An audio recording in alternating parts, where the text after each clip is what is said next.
ആൾക്കാര് കണ്ടിട്ട് ഡൗട്ട് ആവുന്നുണ്ട് ഓൾറെഡി. പക്ഷെ ഇനിയിപ്പൊ കണ്ടിട്ട് എന്താ പറയാ, ടീച്ചേഴ്സ് ഒക്കെ നമ്മളെ പറ്റി ഇനിയിപ്പോ പാരന്റ്സിനോടൊക്കെ കംപ്ലൈന്റ് ചെയ്യോ ഇല്ലേ എന്നൊക്കെ ഉള്ളൊരു ഓൾറെഡി പറയുന്നുണ്ടായിരുന്നു കൂട്ടി ശരിയല്ല പറഞ്ഞിട്ടുണ്ട്. കോപ്പി അടിക്കലിനൊക്കെ പോക്കിയിട്ടുണ്ട്. അപ്പൊ നല്ലൊരു മൊമെന്റ്. 5 പേരൊരു ഗ്യാങ് ആയിരുന്നു. ഞാൻ ഉള്ളുണ്ട്, വേറെ 3 പേരുണ്ട്. അപ്പൊ അത് ഫസ്റ്റ് ബെഞ്ചിൽ ആണല്ലോ ഞാൻ. ഫസ്റ്റ് ബെഞ്ചിൽ എന്നെ പൊക്കി നോക്കുമ്പോ പൗച്ച് നിറയെ. അവര് ചോദിച്ചു 2 ടെക്സ്റ്റ് ബുക്ക് ഉണ്ടല്ലോ, പക്ഷെ അതൊന്നും എഴുതാൻ പറ്റില്ല. അപ്പോഴേക്കും പൊക്കി. ഏതൊരു ജന്തു. നല്ലൊരു മൊമെന്റ് ആയിരുന്നു. ഞങ്ങൾ രണ്ടാളെയും പൊക്കി. ഇല്ല, എന്നെ പൊക്കി കഴിഞ്ഞ് പിന്നെ എന്റെ വേറൊരു ഫ്രണ്ടിനാ, പിന്നെ വേറൊരു തീന, പിന്നെ ഇവള, അങ്ങനെ പോയി. കണക്ട് ചെയ്തപ്പോ ആ പേപ്പർ അല്ല. പക്ഷെ കോമഡി എന്താന്ന് വെച്ചാൽ അവര് ഇങ്ങോട്ട് വലിക്കും, ഇവള് കൊടുക്കള്ള. ആ ഒരു പാനിക് ആയിട്ട് അവള് ഇങ്ങോട്ട് വലിക്കും പേപ്പർ. ഓക്കെ. ആ സ്റ്റഡീസിലൊക്കെ മുൻപന്തിയിൽ ആരായിരുന്നു സ്കൂൾ ടൈമിലൊക്കെ? 10th വരെ പഠിക്കുമായിരുന്നു. പഠിത്തത്തിലൊന്നും വലിയ നോളജ് ഇല്ല, ഇഷ്ടമല്ല പഠിക്കാൻ. +1 +2 സയൻസ് എടുത്തത്. അത് എടുത്തു കഴിഞ്ഞപ്പോൾ മനസ്സിലായത് പൊന്തൂലെന്ന്. വിഷയപ്പെട്ടുമല്ല. അപ്പൊ പിന്നെ അത് നമ്മള് റിലേഷൻ ആയുള്ള ഒരു ടൈം ആയിരുന്നു. അപ്പൊ നമ്മള് ഭയങ്കര ഒരു കോൺസെൻട്രേഷൻ ലെവൽ അതൊന്നുമില്ല. അപ്പൊ അങ്ങനെ ഉഴപ്പിട്ടൊക്കെ ഉണ്ട്. നിങ്ങൾ ഇങ്ങനെ വീട്ടിൽ ചെന്നിട്ട് കോളൊക്കെ ചെയ്യുമ്പോഴത്തേനും ഇങ്ങനെ പേരന്റ്സ് പിടിച്ചിട്ടുണ്ടോ? ഞങ്ങൾക്കൊരു കോഡൊക്കെ ഉണ്ടായിരുന്നു. ഇപ്പൊ എന്റെ പാരന്റ്സ്, ഇപ്പൊ എന്റെ ഒരു പാരന്റ് ഇപ്പൊ അടുത്തേക്ക് വരികയാണ്, ഞാൻ പറയൂ റെഡ് റെഡ് റെഡ് പറയുമ്പോൾ വേറെ ടോപ്പിക്. ഓക്കെ, അങ്ങനെ കോഡുകളൊക്കെ ആയിട്ട് ഞങ്ങൾ അങ്ങോട്ടും ഇങ്ങോട്ടും കമ്മ്യൂണിക്കേറ്റ് ചെയ്തിട്ടുണ്ട്. പിന്നെ പിടിച്ചിട്ടുണ്ട് ഒരുപാട് സമയം. എന്നെ മാത്രമാണ് ഭയങ്കര കെയർലെസ് ആണ്. അറിയില്ല, ഇവളെ പെട്ടെന്ന് കണ്ടാ ഉമ്മാക്ക് മനസ്സിലാവും. എന്താ അറിയില്ല, എനിക്ക് പെട്ടെന്ന് പാനിക് ആവും. പ്രത്യേകിച്ച് നമ്മള് റിലേഷനിൽ ഒന്നും ഇല്ലേ എക്സ്പ്രഷൻ വൈസ് ഉമ്മയ്ക്ക് മനസ്സിലാവില്ല.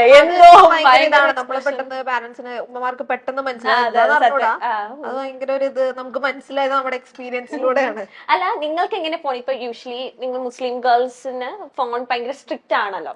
ഒരു ഒന്നാമത് സ്കൂൾ ടൈമും കൂടെയാണ്. പക്ഷെ ഇവൾക്ക് 10th കഴിഞ്ഞപ്പോഴേക്കും ഫോൺ ഉണ്ടായിരുന്നു. ആണോ? ഫോണ് ഉണ്ട്, പക്ഷെ അത് നമുക്ക് ആരോടും ചാറ്റ് ചെയ്യാനൊക്കെ ഭയങ്കര റെസ്ട്രിക്ഷൻ ആണ്. അങ്ങനെ കിട്ടിയിട്ടും കാര്യമൊന്നുമില്ല. കോമൺ ഫോൺ ആണോ എല്ലാവർക്കും യൂസ് ചെയ്യാൻ? അല്ലല്ല, എനിക്കായിട്ട് ഫോൺ ഉണ്ട്. ഞാൻ മൂത്ത കുട്ടിയാണ്. സോ എനിക്കൊരു പ്രിഫറൻസ് അവിടെ തന്നിട്ടുണ്ടായിരുന്നു.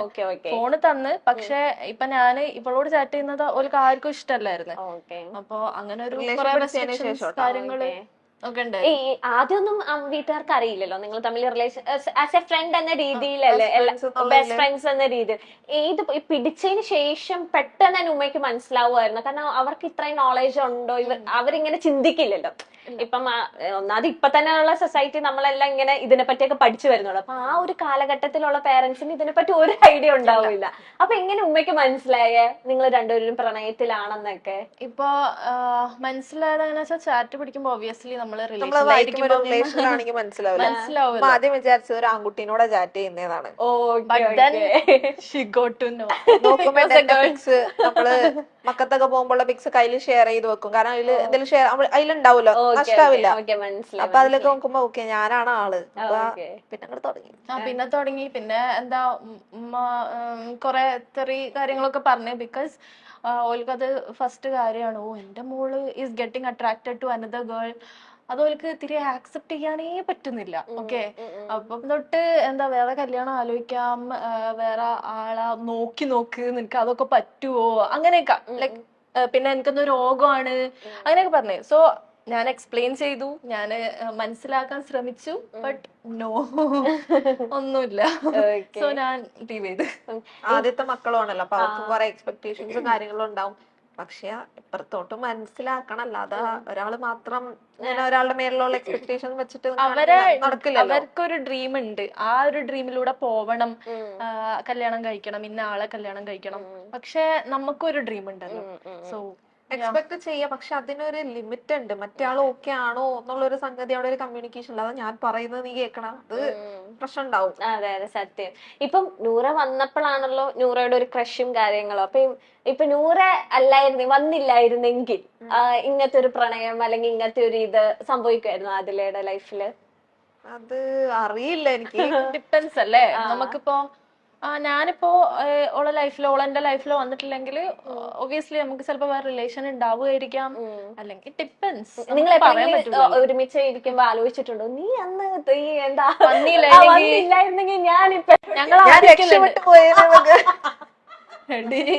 മോളെ ഓക്കെ പിന്നെ കൊടുക്കാം. അതെ, പിന്നെ നമുക്ക് വീട്ടിൽ ചെന്നിട്ട് കൊടുക്കാം. പ്രതിസന്ധികൾ തരണം ചെയ്ത് ജീവിതത്തിൽ പ്രണയ സഫലീകരണം നേടിയവരാണ് ആദിലയും നൂറയും. സുഹൃത്ത് നൂറയുമായി പ്രണയത്തിലാണെന്നും ഒരുമിച്ച് ജീവിക്കണമെന്നും കുടുംബാംഗങ്ങളോട് തുറന്നു പറഞ്ഞതോടെയാണ് ആദിലയും നൂറയും പ്രതിബന്ധങ്ങളിലേക്ക് എത്തിപ്പെടുന്നത്. സൗദിയിലെ സ്കൂളിൽ പഠിക്കുമ്പോൾ +1 വെച്ചാണ് ആദില നൂറയെ കണ്ടുമുട്ടുന്നത്. ഇരുവരും തമ്മിലുള്ള സൗഹൃദം വൈകാതെ പ്രണയമായി വളരുകയായിരുന്നു. ഒരുമിക്കണം എന്ന് ചിന്തിച്ചപ്പോഴാണ് വീട്ടുകാർ റെസ്ട്രിക്ഷൻസ് കൊണ്ടുവരുന്നത്. അവർ വേഗം വിവാഹം ചെയ്യിപ്പിക്കാൻ നോക്കി. ഒരിക്കൽ പോലും എന്തുകൊണ്ടാണ് ഞങ്ങൾ ഇങ്ങനെ ചിന്തിച്ചത് എന്നവർ ഒരിക്കലും അന്വേഷിച്ചില്ല. റൂൾ ഇതാണ്, അതുകൊണ്ട് നിങ്ങളും ഇങ്ങനെ ആകണം എന്ന ചിന്ത ഞങ്ങളിലും അടിച്ചേൽപ്പിച്ചു. അപ്പോഴാണ് വീട് വിട്ടിറങ്ങാം എന്ന തീരുമാനത്തിൽ എത്തുന്നത്. ആദ്യകാലങ്ങളിൽ ഞങ്ങൾക്കും മനസ്സിലായിരുന്നില്ല ഐഡന്റിറ്റി. പിന്നീട് ഗൂഗിളിലും മറ്റും സെർച്ച് ചെയ്തപ്പോഴാണ് കാര്യങ്ങളിൽ ഒരു വ്യക്തത വരുന്നത്. തുടക്ക സമയത്ത് നമുക്ക് ഫ്രണ്ട്ഷിപ്പിൽ തന്നെ ഒരു പൊസസീവ്നെസ്സും മറ്റും ഉണ്ടായിരുന്നു എന്ന് ആദിലയും നൂറയും പറയുന്നു. ഓപ്പോസിറ്റ് ജെൻഡർ ആയിരുന്നുവെങ്കിൽ വിവാഹം കഴിക്കാമായിരുന്നല്ലോ, രണ്ടാളും മുസ്ലിം ആയിരുന്നു, അപ്പോൾ വിഷയം ഉണ്ടാകില്ലല്ലോ എന്ന ചിന്തയും വന്നു. ഇനി എന്ത് എന്ന് ചിന്തിക്കുമ്പോഴാണ് ഗൂഗിളിൽ നിന്നും നമുക്ക് ഒരുമിച്ച് ജീവിക്കാം എന്ന് മനസ്സിലാക്കുന്നത് എന്നും ഇരുവരും പറയുന്നു. വീട്ടിൽ പറയേണ്ട കാര്യം വന്നിട്ടില്ല, അല്ലാതെ തന്നെ അവർക്ക് കാര്യങ്ങൾ മനസ്സിലായി എന്നും അറിഞ്ഞ സമയത്ത് അവർ ഞെട്ടിപ്പോയി എന്നും പറയുന്നു.